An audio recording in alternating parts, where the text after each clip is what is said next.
আসসালামু আলাইকুম, welcome to my channel. আশা করি সবাই ভালো আছেন। আজকে অনেক দিন পরে আপনাদের সামনে একটি ভিডিও নিয়ে আসলাম। আজকের ভিডিওতে রয়েছে হাতার একটা সিম্পল ডিজাইনটি আমার কাছে ভালো লেগেছে, তাই আমি বাসায় তৈরি করেছি আর আপনাদের সাথে শেয়ার করে ফেললাম।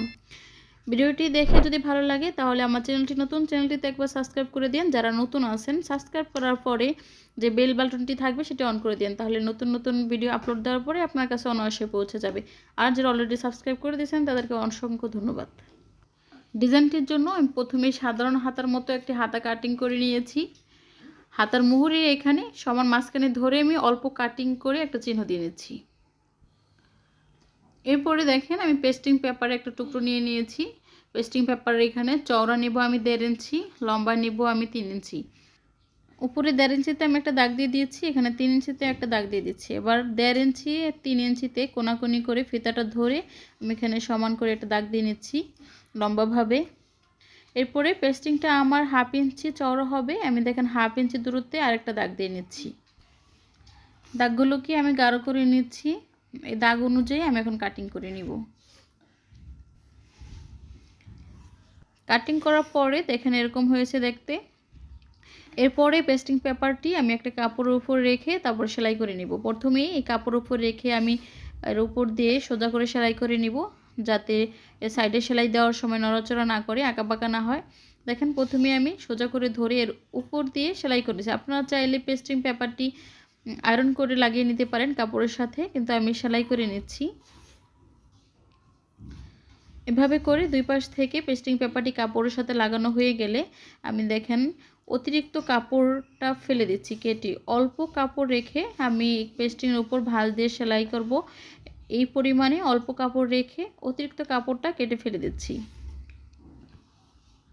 অতিরিক্ত কাপড়টা কেটে ফেলে দেওয়ার পরে দেখেন যে অল্প কাপড়টা রেখেছিলাম সেই কাপড়টা পেস্টিংয়ের উপরে একটা ভাঁজ দিয়ে তারপর সাইড থেকে সেলাইটা করে নেব। একটা সাইড সেলাই হয়ে গেলে আমি নিচের অংশটা সেলাই করব। নিচের পেস্টিং পেপারটা আমি হালকা কেটে নিয়েছিলাম, আপনারা চাইলে না কেটেও সেলাই করতে পারেন। এরপরে আমি আরেকটা পাশ সেলাই করে নেব। পেস্টিংয়ের সাইডের কাপড়টা সেলাই হয়ে গেলে আমি দেখেন একটা ভাঁজ দিয়ে নিচ্ছি। এরপরে মাঝখান থেকে আমি হালকা কেটে একটা চিহ্ন দিয়ে নিচ্ছি।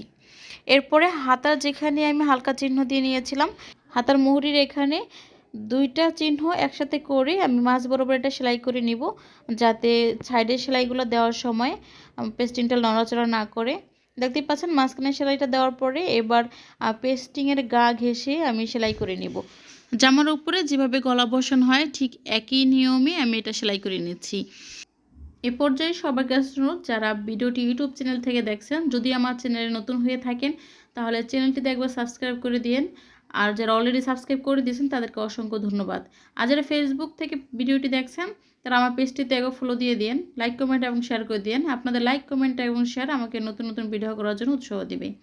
এরপরে দেখেন আমি পেস্টিংয়ের ভিতরে যে বাড়তি কাপড়টা ছিল সেটা কেটে ফেলে দিচ্ছি অল্প কাপড় রেখে।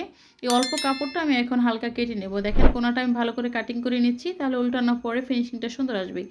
আমি এটা উল্টানোর পরে যে সেলাইটা দিয়েছিলাম সাইডে, সেই সেলাইয়ের উপরে আমি একটা চাপ সেলাই দিয়ে নিচ্ছি। এই সেলাইটি অবশ্যই সেলাইয়ের উপরে দিতে হবে, আর খেয়াল রাখতে হবে যাতে হাতার কাপড়ের ভিতরে সেলাইটা চলে না আসে, তাহলে সেলাইয়ের পরে ফিনিশিংটা সুন্দর দেখা যাবে না। চাপ সেলাইটি দেওয়ার পরে আমি পেস্টিংটা উল্টিয়ে উল্টো পাশে নিয়ে যাব। দেখেন উল্টো পাশে নিয়ে এসেছি। এরপরে সাইড থেকে সেলাই করে হাতার কাপড়ের সাথে পেস্টিংটা বসিয়ে নিব। ভিডিওটি দেখার পরে আপনারা মতামত কমেন্ট বক্সে জানাতে পারেন, আর যদি নতুন কোনো ভিডিও দেখতে চান তাও কমেন্ট বক্সে জানাতে পারেন। আগামী ভিডিওতে আপনাদের জন্য সেগুলো দেওয়ার চেষ্টা করব ইনশাআল্লাহ। পেস্টিংয়ের কাপড়টা হাতার কাপড়ের সাথে সেলাই হয়ে গেলে দেখেন দেখতে কীরকম হয়েছে। এরপরে আমি সামনে দিয়ে আলাদা একটা বর্ডার লাগাবো। বর্ডারের জন্য আমি আলাদা পেস্টিং এবং কাপড় কাটিং করে রেখেছিলাম আগেই। এরপরে পেস্টিং এবং কাপড়টা দুই ভাঁজ দিয়ে আমি এটা আয়রন করে নিয়েছি, দেখতেই পাচ্ছেন।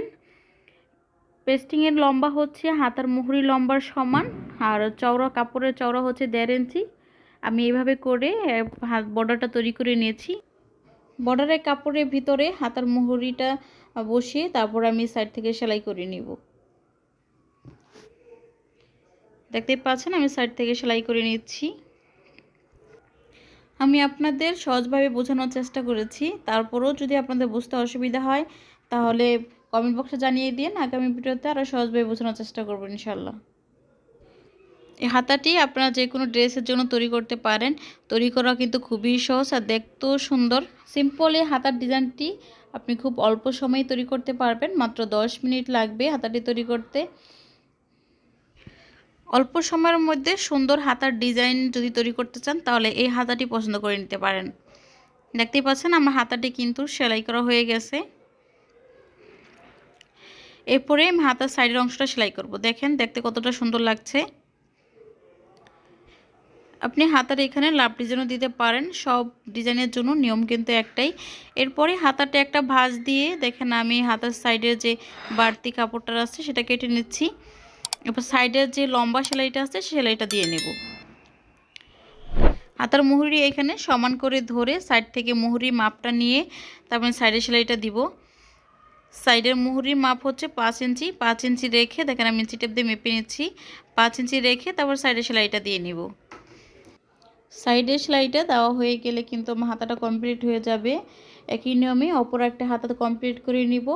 এরপরে সাধারণ হাতা যেভাবে জামার সাথে সেলাই করা হয় ঠিক একইভাবে আমি হাতাগুলো জামার সাথে সেলাই করে নিব। দেখেন একটি হাতা কিন্তু আমার কমপ্লিট হয়ে গেছে। দেখেন হাতাটি পরার পর কত সুন্দর লাগছে। আপনারা যদি এই ধরনের হাতার ডিজাইন আরও পেতে চান বা যে কোনো হাতার ডিজাইন যদি ভিডিও দেখতে চান তাহলে আমাকে কমেন্ট বক্সে জানিয়ে দিন। আমি সেগুলো দেওয়ার চেষ্টা করব ইনশাল্লাহ। আর আমার চ্যানেলটি নতুন, আপনারা সাবস্ক্রাইব করে লাইক কমেন্ট এবং শেয়ার করে আমার পাশে থাকবেন। নতুন নতুন ভিডিও করার জন্য উৎসাহ দিবেন।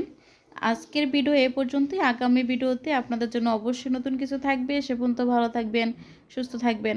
আল্লাহ হাফেজ।